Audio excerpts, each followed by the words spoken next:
Tu ainda duvida que é o ninho? Eu sinceramente não duvido, essa é a realidade. Mais uma semana de chuva, excesso de água no Rio Grande do Sul, estragando muitas das lavouras, atrasando o manejo, seja de um nitrogênio no trigo, seja de uma entrada para dessecação de verão. Produtores das missões que nós atendemos já estão com suas áreas de milho, cultivo de milho atrasado. Talvez você não sabe, mas tem uma região mais quente no Rio Grande do Sul, fronteira oeste, para o lado de São Borja, pega aquela parte de Santo Antônio das Missões, ou mesmo quem vai para Frederico Westphalen, planta muito milho no Rio Grande na época de julho e agosto, nesses meses. E esse plantio de milho já está atrasado aqui no Rio Grande do Sul. O pessoal faz milho nessa época e depois entra com a soja. Ainda é época de milho, não é um atraso no sentido de que não vão mais plantar milho e vão entrar só com uma soja mais à frente. Mas, bem no fim da jogada, o cara está preocupado. Olha a quantidade de solo que é perdido com a tal da erosão. Olha aqui, ó, a camada mais rica do produtor está aqui, ó. Essa é a camada mais rica. Esse é o problema do cultivo de hortaliça. O cultivo de hortaliça faz com que o produtor tenha um revolvimento de solo. O solo, quando pega uma chuvarada antes de ter a cobertura, aqui o produtor foi caprichoso, muito caprichoso. Ele colheu hortaliça nessa área que estava toda revolvida e depois entrou fazendo uma cobertura. Aqui eu acho que é um trigo, pelo que eu estive olhando, vou olhar de perto. Só que não deu tempo de fazer massa. Veio a chuvarada aqui no Rio Grande do Sul e dá uma olhada. O solo correu morro abaixo e está assoreando no final da lavoura. Mas é uma dó. O cara tem que achar até divertido no final das contas. O produtor disse para mim agora há pouco no WhatsApp, ainda bem que lá naquela área, essa daqui, eu trabalhei só com 30% da ureia. O trigo está em pleno perfilhamento, no início de perfilhamento. Vou pegar no FitoApp e vou colocar aqui para vocês. Atrás de mim, nós estamos falando de uma lavoura de trigo Chiaro. Chiaro, escreve C-H-I-R-O, Chiaro. Esse material é muito plantado aqui no Rio Grande do Sul, na região de altitude. Vai pegar Lagoa Vermelha, sentido Vacaria, muitos capões. Ele é plantado porque tem alto teto produtivo e ainda por cima é branqueador. Esse trigo facilmente, bem facilmente, em anos de laninha, passa dos 90. Tem um produtor que já fechou 100 sacos de trigo em áreas grandes, áreas de 500 e poucos hectares. Fechar 100 sacos é muito trigo. Lógico que num ano chuvoso que nem esse, não sou louco, e a maior parte dos produtores também não são loucos de fazerem um trigo com alto investimento, mas sim, se plantar trigo aqui, pensando em colher mesmo num El Ninho, chegar nos 70 e poucos sacos, mas já está ficando complicado. A primeira de nitrogênio dessa lavoura já foi feita e o produtor fez apenas 30% da dose nitrogenada. E eu disse para ele, nós temos duas opções, faz meia dose, tudo bem, se tu fizer meia dose dessa nossa ureia, na próxima tu vai fazer mais meia. Mas e se chover? E se der um dilúvio? Tem outro lado da história, faz um terço, depois tu joga mais uma vez um terço, mais uma vez, complica o operacional, 3 vezes de nitrogênio, sim, mas dilui risco. Ou então jogava na primeira um terço, que ele só jogou 30%, não é exatamente um terço, e depois tu jogaria uma outra com 2/3. A princípio vão optar pelas 3 aplicações de ureia, porque aqui, que marcava chuva para esse nosso começo de agosto no Rio Grande do Sul, marcava chuva, mas não era o dilúvio que nós vimos no mês de julho, no final de julho, de 1 dia, 2 dias, dá mais de 200 milímetros. Aqui foi uma região que choveu tudo isso, inclusive choveu em cima desse trigo plantado. Quer ver um dado legal? Provavelmente o Guilherme não sabe que está filmando esse vídeo, estagiário nosso de agronomia. Mas você sabe me dizer, Guilherme, quanto que o trigo precisa de água do início ao fim? Falando aqui, ó, de um trigo de alto teto produtivo, 70, 80 sacos? Vou chutar 400 milímetros. Com 300, 350 milímetros, tu faz a lavoura do início ao fim. Do início ao fim. Por isso que o trigo da Argentina, normalmente, ele tem melhor qualidade que o nosso, porque pega regiões que eles cultivam um trigo que chove menos que aqui no Rio Grande. Esse trigo provavelmente já passou dos 350 milímetros, do que ele precisaria para todo o ciclo e agora está começando a perfilhar. Os 30% da ureia do produtor, infelizmente, junto com parte do solo, foi lavado, foi embora. Por isso que trigo em ano de El Ninho, segundo os dados do IBGE, sempre é trigo de menor teto produtivo. tem que cuidar. A safra mal começou para o gaúcho, mas já começou com muitos desafios. Esse daqui é o trigo morisco, cara. Quando você planta ele numa área, você nunca mais vai esquecer, porque começa a nascer e fica nascendo no meio da lavoura. Primeira vez eu acho que eu atendi essa lavoura aqui, foi feita uma cobertura de morisco, o produtor entrou colhendo e fez um dinheirinho extra ainda por cima com o trigo morisco, já faz uns 4 ou 5 anos. Depois, no ano seguinte, ou 2 anos depois, pré-trigo, nessa mesma lavoura, tentou fazer morisco de novo. Tentou por quê? Porque aquele ano foi um ano de geada cedo. O morisco não gosta de geada, lembra disso.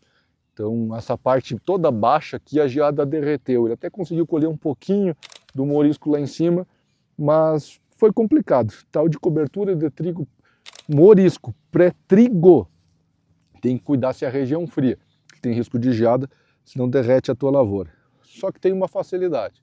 O morisco que nasce aqui, no meio da lavoura de trigo, é de facílimo controle, mas é fácil. Tu usa um alaizinho, um alai com 2,4-D.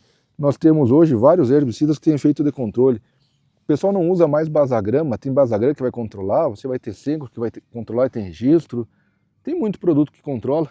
E nessa fase onde o trigo já está perfilhando, se o produtor quisesse fazer um herbicida, já dava. Mas a interferência aqui é mínima.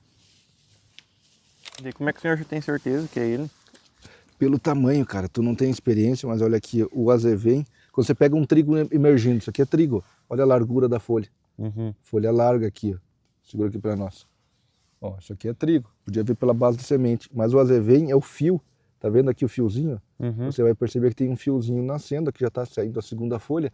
Aqui você já está começando a ter um momento de começar a ficar difícil o controle do azevém. O ideal é quando ele está bem no fio. Vamos achar uma planta de azevém no fio aqui para ti, para você ter uma noção melhor. Aqui? Perfeito. Olha aqui, ó. Esse aqui é um azevém no fio. Por isso que você falou, não tô vendo, não tô vendo. Pô, tá grande na minha cabeça, mas é que você não tem experiência. Olha aqui, ó. O azevém no fio. Isso aqui já é um azevém grande. Aqui, boa parte do controle químico tem sucesso. Se tu deixar ele começar a formar as folhas verdadeiras, que nem estão aqui, ó, as folhas abertas, começou desse tamanho, já vai ficando difícil. Tá vendo que ele está desse tamanho, já está querendo começar a perfilhar mesmo pequenininho.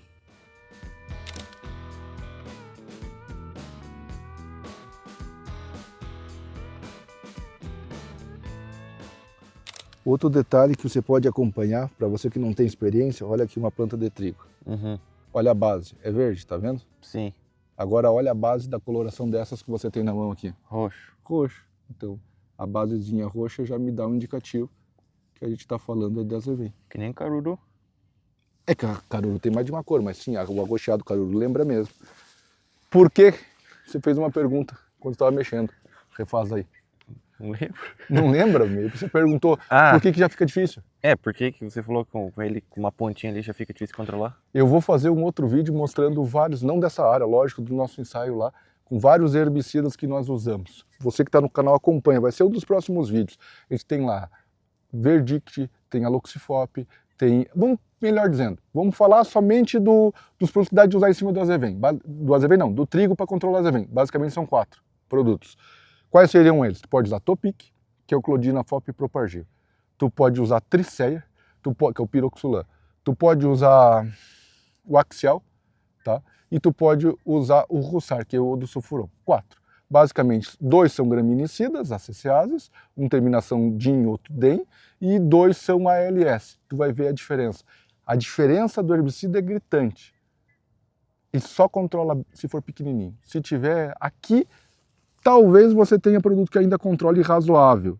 Esse biótipo aqui eu digo que controla, tá? Mas tem região que começou a fazer isso aqui, já não controla mais nenhum desses. No estágio de fio ali, é mais fácil de controlar o azevém, e quando ele tá já com 3 folhinhas, já é mais difícil de controlar. E o que tem? Na minha cabeça, os estágios estão muito próximos, e um já é difícil de controlar, o outro não. Por quê? Se os estágios são bem próximos, um está numa ponta, tem uma folha, o outro já tem 3 folhas, por que já é difícil de controlar? Eu não sei exatamente tecnicamente o porquê. Talvez porque a gente está falando assim, uma planta daninha maior, ela vai ter mais reserva, vai ter maior tamanho para poder puxar nutrientes e água do solo e se desintoxicar.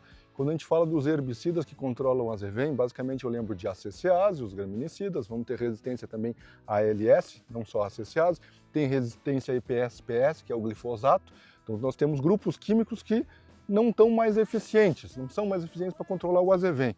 Mas como é que ocorre? Eu não vou lembrar de cabeça, vou consultar de novo a Maria. Existe um Agarac, que é um site, já pesquisou o Agarac? É um site para você verificar questão de comitê de resistência de herbicidas, tá? De ação de herbicidas, o Agarac. Então, Maria, consulta para nós e traz exatamente como é que são os casos de resistência a azevém no Brasil.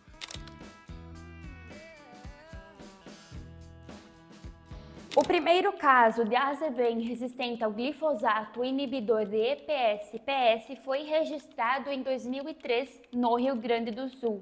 Em 2010, nós descobrimos a resistência aos inibidores de ALS e ACCase. E junto veio o que mais complica, a resistência múltipla, mais de um mecanismo dentro da mesma planta. Só que tem um detalhe que muita gente ignora. Em boa parte dessas populações, a resistência não está no local de ação, mas sim no metabolismo. A planta consegue degradar a molécula do herbicida pelas enzimas do citocromo P450 e GST.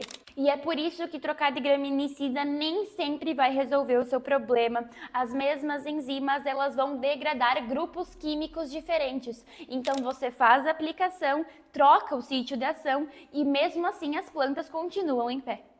Tentando responder, embora a gente tenha mania de querer responder tudo, e eu não sei exatamente essa resposta ao Guilherme, mas nós temos assim, a metabolização. Pô, se uma das formas de se criar resistência através de metabolização, é óbvio que uma planta maior tem maior capacidade de metabolizar o herbicida do que uma daninha pequena. Você tem a compartimentalização, é outro mecanismo de resistência. A mesma situação, para compartimentar, quanto maior a área foliar, mais fácil de compartimentar. Então, sim, existe essa tendência que plantas de maior tamanho são mais difíceis de controlar no geral, a não ser no final de ciclo. Porque eu já te disse um outro dia, numa conversa nossa, numa outra lavoura, que a azevém, falei para ti e para Maria, que a azevém, quando está encaixado no final do ciclo, é mais fácil de matar ele, de controlar. E a azevém novinho, no perfilhamento, é a pior fase. E no fio também é mais fácil de controlar. Tem um comportamento que no perfilhamento é difícil. No cedo é mais fácil e lá no final, quando ele já está espigado, também é mais fácil. Só que você não vai deixar ele competir espigado na tua lavoura de trigo. A amostra de planta feita com um único objetivo, é quantificar a incidência de doenças. Olha aqui, na lavoura a gente erra muito, tem até uma manchinha aqui. Mas no laboratório acerta na íntegra.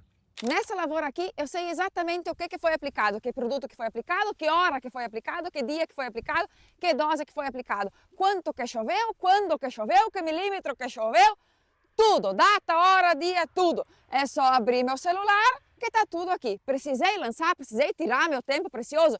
Não, eu só mandei um áudio, o pessoal da Fito Agrícola lançou tudo para mim, porque tem um grupo de suporte. Você tem as lavouras tudo organizado assim? Se não tem, chame o pessoal da Fito Agrícola, adquira o Fito App, que garanto que eles organizam tudo para vocês também. Dá tempo de olhar outra lavoura, vamos ver como é que está a questão de fungicida. Eu estou com medo bastante de sanidade.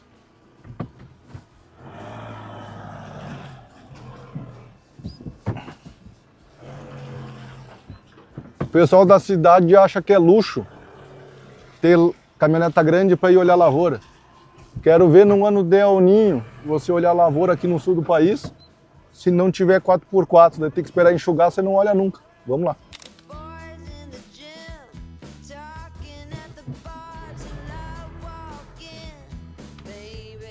Igual disse o Guilherme, virou arroz o trigo. Olha só, excesso de chuva. Por que está amarelo embaixo? Qual que é a tua hipótese aí? Está senescendo? Senescendo, mas é época de senescer, de morrer o trigo? Está senescendo, não chega a ser opa, Talvez essa questão exatamente. Talvez está faltando nitrogênio então? Então eu teria duas hipóteses para esse cenário. Aqui eu peguei exatamente onde tem um rastro de trator aqui.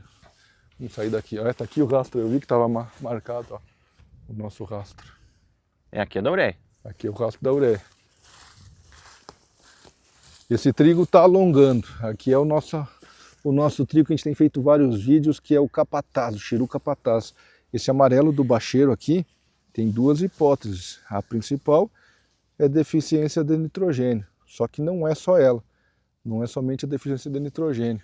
Aqui tem a ver também com excesso de água, encharcamento de solo. Os dois podem interferir nesse amarelão do bacheiro do trigo, cara. É uma droga, mas é a expectativa para um ano mais complicado. Não é toda a lavoura, mas se pudesse ter um nitrogêniozinho, ó, aqui essa mancha, ajudaria bastante. Bom, o que eu observei, semana passada eu vim aqui, o trigo estava um pouquinho menor. Uma coisa que eu observei é que quando o trigo estava mais adensado, tinha mais sementes numa determinada área, você percebia que ele não exibia o perfilhamento, então ele tendia a alongar mais. Falando do mesmo cultivar. Exatamente. Só que em locais que você via que o trigo estava um pouquinho mais isolado, a semente estava mais espaçada, você percebia o pleno perfilhamento dele. Como é que isso é explicado? Na prática, sinceramente, o produtor tem essa percepção. Ele com certeza tem essa noção. Quanto mais planta ele coloca, menos perfil ele enxerga no final. O produtor carrega muito também, alguns, a maioria, você não sabe disso talvez, eles exageram em população, botam 200 quilos, 180 quilos de semente de trigo, ele nem sabe exatamente quantas sementes está botando. Mas existe na teoria uma regra que explica isso. Em relação a ele, pouca planta perfilha mais e compensa, muita planta perfilha menos. Como é que funciona lá na agricultura, lá na agronomia que você aprendeu na faculdade, como é que é? Bom, do que eu lembro é que o trigo ele tende a responder à luz, tanto à luz vermelha quanto à luz vermelha extrema. Então, quando o trigo percebe a luz vermelha, ele tem como resposta perfilhamento. Quando ele percebe luz vermelha extrema, que no caso seria a planta sombreada, aí ele exibe o alongamento. Muito interessante. Mais uma que você aprendeu com os universitários.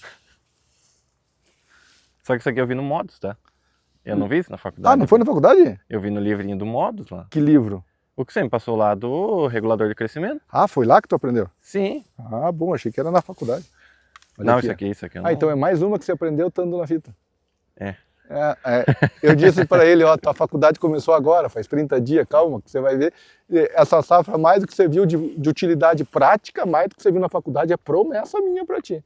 Tu vai ver mais utilidade nesse período de safra que você vai passar com a gente, do que teu período inteiro na faculdade. A gente tá vendo as folhas do bacheiro amarelar. Mas ele jogou ureia. Sim. E aí? E aí o quê? O que que explica? Tá. Explica excesso de chuva. Provavelmente parte do que ele jogou foi embora, né? Lavou. Foi muita chuva. Tá louco. Eu não sei exatamente a dose, vou olhar no sistema aqui e discutir contigo. Mas tem duas explicações. Uma, esse amarelo já podia estar na semana passada. Esse amarelo do bacheiro, olha aqui o amarelo que você está falando. Nós temos um pouco de amarelo nas folhas do terço inferior, sintoma clássico de deficiência de nitrogênio. Esse é um fator principal, é deficiência de nitrogênio. Atrelado ao encharcamento, então pode não ser somente o nitrogênio, pode ser parte disso o encharcamento. Falta oxigênio na raiz, começa a senescer tudo, né, cara? Tem que entrar oxigênio para dentro da planta. Uhum. Senão fica encharcado, a planta, a raiz não respira. E outro é lavar, né? Choveu demais. Igual eu disse pro próprio produtor hoje no Zap. Falei, cara, eles acertaram que chovia, não acertaram a quantidade. Choveu muito mais essa semana do que estava marcando. Foi dó a gente não ter colocado um pluviômetro nessa lavoura. Esse é o manejo diferenciado. Só uns loucos que fazem, são poucos os loucos que fazem no Brasil isso aqui, ou no Sul, ou quase ninguém. Coleta um perfilho a cada ponto, ao acaso, caminhando na lavoura, vai para o laboratório e a gente quantifica a doença. Depois vai para o aplicativo e faz a curva de progresso da doença. E nós conseguimos definir a eficiência dos fungicidas, os momentos e tudo mais. Óbvio que quem participa do FitoEP, da nossa consultoria, tem o aplicativo e você pode mandar folha para o nosso laboratório, tu coleta daí, a distância, manda para nós, custo zero para avaliação e a gente te informa na soja, sobre ferrugem, no milho, sobre bipolares ou problemas de bacteriose, no trigo, se tua área for de trigo em cima de trigo ou rotação, enfim, quer saber mancha, ferrugem, o laboratório entrega esse serviço junto com a consultoria. Área de monocultura que tinha mancha amarela e você me fez a pergunta, 2 cenários. Uma, a Dreschlera está presente na semente, veio infectada. Na outra, não vem infectada. E aí, trata a semente? Trata ou não trata a semente? Nos 2 cenários. Aí eu respondi bem humilde e simplório. trato. Mas com convicção. Com Venha vindo. Sim, com convicção. E a resposta era não. Depois, o senhor me deu os livros para me referenciar. Os amansa-burro, que nem eu aprendi quando era criança. Ganhei o livro para me referenciar. E daí no livro dizia que em área de monocultura, o fato de já ter vamos dizer, O inóculo. da mancha amarela, ele anula o fator tratamento de semente. Exato, porque o número do fungo, dos esporos dormentes, do micélio, enfim, na palhada é muito maior do que você vai introduzir com o teu tratamento de semente, com a tua semente tratada. Então, indiferente de estar tratado ou não, o teu inóculo é maior na palhada do ano anterior. E isso tem a ver justamente com essa área, porque essa área é uma área de monocultura. Por isso que não valia a pena fazer o TS nesse caso. Pensando na mancha amarela, tá? Uhum.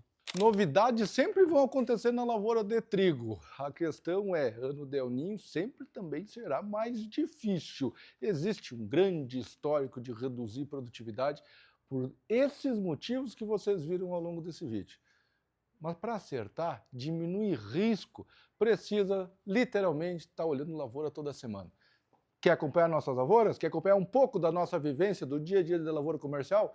Já sabe, se inscreve no canal, curte, compartilha e nós voltaremos em um próximo vídeo. Eu falei que tinha que ter bota de borracha, não essas botas aqui, né? Não. Agora faz aí, quero ver. Mas aqui, ó. Olha aí, ó. Aí, ó, Azar, não gauchão de tem Santa grilo. Catarina.